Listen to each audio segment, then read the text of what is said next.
pantai apa tadi? Pantai Bum, yang dulu tempat tentara Tartar.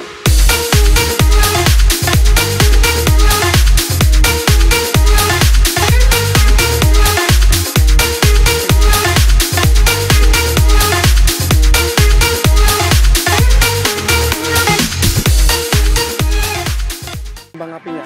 Pesta kembang apinya. Oleh pengunjung. Spot-spot termasuk spot-spot yang mana Pak Yasi? Ini nanti di samping ya, di samping.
Lu monggo santai mawon santai. Ini tamu dari Pak Pak Yasti ya? Iya. Iya. Dari lembaga atau dari kantor pemerintahan, Mbak? Kami dari Bapeda Tuban, Pak. Loh, Mbak selaku di sana sebagai apa? Saya kepala bidang ekonomi, kepala bidang perekonomian, sumber daya alam, fisik infrastruktur dan kewilayahan pada Bapeda, Pak. Oh gitu ya. Kalau Bapak ini? Ini kok Kasubit infrastruktur dan kewilayahan, ini kok Kasubit ekonomi, ini kok teman staff yang baru masuk. Saya mau ngomong-ngomong tadi belum tahu nama Mbak siapa nih? Erian, Mbak. Siapa? Erian. Mas siapa tadi? Mas Iwan. Masnya? Andri. Mas Andre. Mas? Oh gitu ya.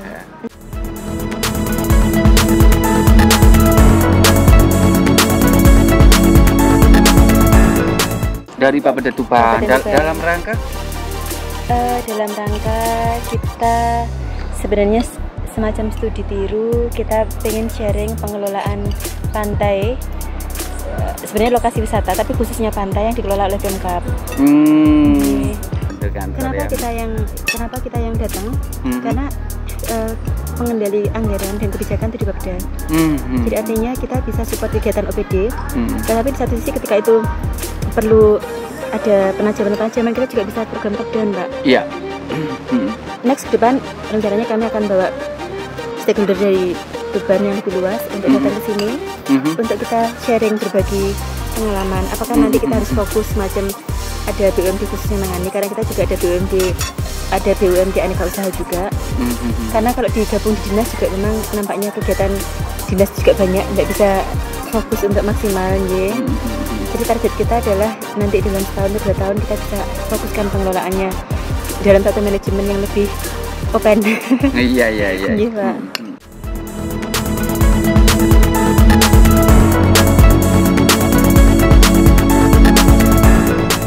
Kenapa kok punya tujuan kok harus Balai Kambang? Kan banyak pantai sebenarnya gitu. Apa ada daya tarik tersendiri terhadap pantai Balai Kambang? Sebenarnya sudah jadi kegelisahan di ini kenapa kami harus studi tiru ya? Monggo sambil makan nggak apa-apa, Pak. Di Tuban itu kan ada Pantai Bum, Pak, Nate Mireng. Belum. Pantai Bum itu dulu tempat pendaratan tentara Tarkar. Oh iya. Iya. Kota lama yang jaraknya itu sekitar 400 meter dari Kota Tuban. Enggak, dari ini wisata Jarah Wali Sunan Bonang. Oh. Sementara Sunan Bonang itu kunjungan wisatawannya 6,9 juta, sampai Pantai Bumnya cuma 200.000 orang per tahun. Padahal secara fasilitas dan sebagainya itu dicukupi gitu Pak. Makanya kita lagi berpikir seperti apa sih sistem pengelolaan yang memungkinkan pengelolanya bisa fokus, kemudian apa yang dijual itu betul-betul dinikmati masyarakat. Karena ternyata investasi besar itu tidak sebanding juga dengan jumlah pengunjung yang diharapkan. Padahal itu kan jaraknya Sunan Bonang sampai Pantai Bum itu kan dekat sekali, cuma 400 meter nih. Tapi ternyata tidak mampu menyedot pengunjung ke Pantai Bum. Makanya kita pengen sharing terkait pengelolaan, gimana sebenarnya untuk dari sisi manajemen, pengelolaan, pelayanan dan lain sebagainya, apa yang ditawarkan sehingga membuat orang lain untuk datang gitu Pak. Dan sebenarnya dari kegelisahan itu 2 minggu kemarin kami berkunjung ke Blut Malang, ada teman di Blut Malang, dan program APP Malang juga bagus, ada di program. Kita kesini diskusi dengan teman-teman Malang, ada teman koperasi dan Bapeda, ternyata infonya, oh Balai Kambang itu ternyata kunjungannya jadi satu andalan, satu andalan wisata di Kabupaten Malang, dan kunjungannya juga ternyata luar biasa gitu loh. Bisa sampai target divisanya sampai 6M. Wah ini perlu datang ini. Kayak apa kok berani target segitu banyaknya gitu. Oh bener ini Pak Yasni. Untuk memang target kita yang kita untuk 6,7 Pak. 6,7 per tahun. Per tahun. Sudah kita realisasi 5,2. Realisasi 5,2 per tahun. Sebenarnya kalau dengan modal segitu kan untuk pengembangan lebih jauh kan sebenarnya bisa Pak ya dia. Betul, kalau istilahnya sudah saya sampaikan.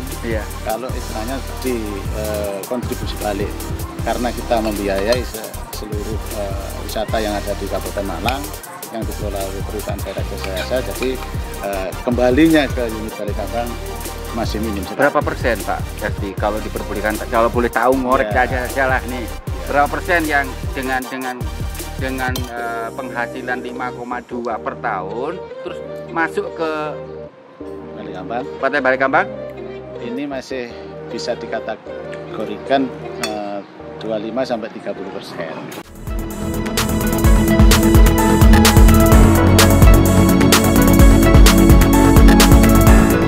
Juga banyak sharing sama Pak Yasni juga. Menurut kacamata saya, apa yang harus dibenahi, saya tadi banyak ngomong sama Pak Yasni. Kalau saya lebih ke aktivitas Pak. Jadi lebih ke aktivitas, sekedar sharing aja ya. Dulu ketika kami kuliah, saya kebetulan ambil S2 di Jepang. Jadi ada kegiatan, orang tidak hanya datang untuk main, kan datang untuk makan. Dan makan seperti ini juga enak, tetapi kadang-kadang ini laut, kenapa tidak ada potensi laut yang misalnya ada ikan segar yang bisa ada tempat untuk pembakaran ikan yang bisa dilakukan teman-teman sendiri. Jadi artinya tidak selalu kita disediakan matang, tetapi mungkin ada fasilitas-fasilitas area-area mana yang kita bisa berbarbecue. Ya, memang tadi saya sudah banyak bicara dengan Pak Yasni, salah satu untuk pengembangan bagaimana kita bisa daya tarik ya, bukan hanya domestik ya, tapi kita bisa daya tarik dari mancanegara. Notabene-nya nanti saya mohon sama Pak Yasni, kalau memang nanti Pak Yasni itu berkenan dengan ide saya, adalah mensentralisasikan tempat parkir hingga tidak campur aduk dengan pengunjung, terus betul-betul dibebaskan ruang jalan, terus di tepi pantai nanti ada shower untuk pembilasan orang mandi ya, itu biar berikat, terus tempat-tempatnya itu di luar daripada ini semua gitu. Ya, ada plot-plot kotak-kotak sendiri yang perlu kita benahi lagi. Itu tadi omongan saya sama Pak Yasni. Mudah-mudahan kedepannya Pak Yasni ya bisa terwujud. Kita kembangkan dan ya. Setuju Pak. Kalau menurut saya sendiri, kalau kami bukan selaku orang Pemda ya, selaku pengunjung sini. Harapan kami kalau selaku pengunjung, kalau pagi apa yang bisa kita lakukan, kalau siang apa yang bisa kita lakukan, kalau malam saya bisa ngapain di sini. Jadi paling enggak ada alternatif aktivitas yang bisa dilakukan. Kalau saya sendiri gimana, saya atau dengan pasangan atau dengan keluarga, kira-kira apa, anak-anak sukanya apa, ibu sukanya apa. Kayak misalnya di sini ada pusat-pusat relaksasi massage, misalnya mbak-mbak tua yang kayak kita kesini juga udah capek, ada yang tukang-tukang kaki atau apa gitu, asik juga loh Pak. Tapi sebenarnya begini, kalau tadi kan sudah ngomong ya, nanti saya mohon ke Pak Yakti itu sentralisasi dalam bentuk tempat parkir. Orang masuk itu, kamu bawa rokok berapa? Oh, kamu bawa permen berapa? Ya dong? Detail. Jadi orang masuk itu dia bawa apa saja detail, nanti keluar mana kulit permen kamu, mana putung rokok kamu. Jadi sampah sama sekali tidak ada. Saya juga minta sama Pak Yakti dikasih CCTV sehingga orang buang sampah, kamu tadi buang sampah di sana, tolong ambil ya. Nah itu ada denda.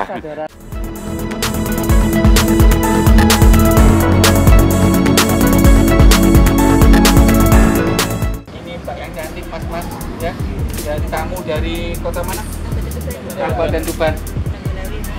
Ya. Bali. Ya. Nanti suatu ketika kita juga ke sana. Ya. Waktu pengembangan pariwisata pantai apa tadi? Pantai Bum, yang dulu tempat tentara Tartar. Ya, mendarat sebelum kerajaan Mojopahit ya, penggemar. Jadi kerajaan Singosari waktu itu dipimpin oleh Kertanegara kalau nggak salah ya. Ya. Akhirnya tentara Tartar dipotong telinganya kan? Atau waktu mendatang ke Mojopahit kamu datang ke Kediri? Bukan? Yang waktu mau nyerang ke. Oh, berarti bukan pertama ya? Berarti Tartar kedua kan? Ya, kedua. Oh, berarti Tartar kedua. Penggemar Tartar kedua itu waktu Raden Wijaya setelah masuk ke Tuban, tentara Tartar datang ingin menyerang Singosari, tapi dengan Raden Wijaya dibelokkan menuju Kerajaan Kediri. Maka dari situlah berdirinya Kerajaan Mojopahit. Ya, Bapak ahli sejarah. Loh, saya bukan ahli sejarah, cuman melok-melok ngintip. Paham, Pak? Ya, oke. Jadi kalau penggemar sebenarnya kalau ingin tahu lebih jauh sebenarnya, bangsa kita ini lebih kaya daripada sekarang ini. Dulu zaman Kerajaan Singosari itu menguasai seluruh Asia. Ya, kalau Sumpah Palapa itu Mojopahit ya, tapi kalau Singosari itu menguasai sampai Australia, Cina, Jepang, Afrika, ya, Madagaskar itu sudah dikuasai oleh Singosari. Jadi jangan salah. Sampai sebagian besar Cina itu milik Singosari. Misalnya dari Marco Polo dari Wisnu Basuta yang mengatakan bahwa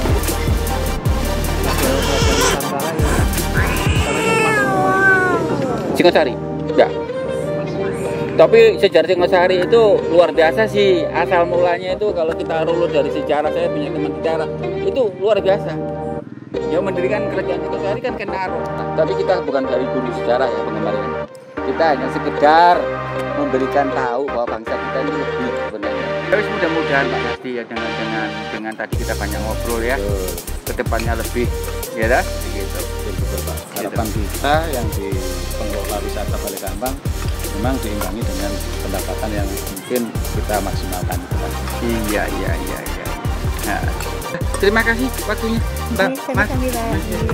Sampai ketemu lagi di episode selanjutnya. Oke, penggemar, kita lanjut. Oke, terima kasih banyak.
buka 24 jam.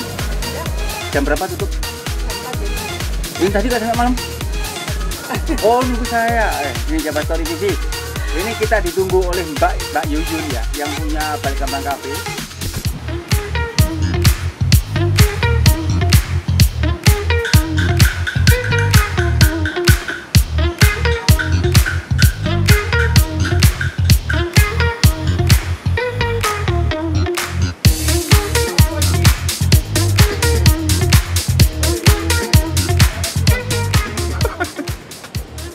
Oh iya.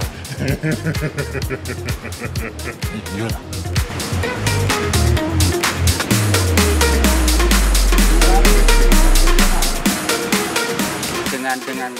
Dengan penghasilan 5,2 per tahun, terus masuk ke Partai Balik Kambang. Ini masih bisa dikategorikan 25 sampai 30%.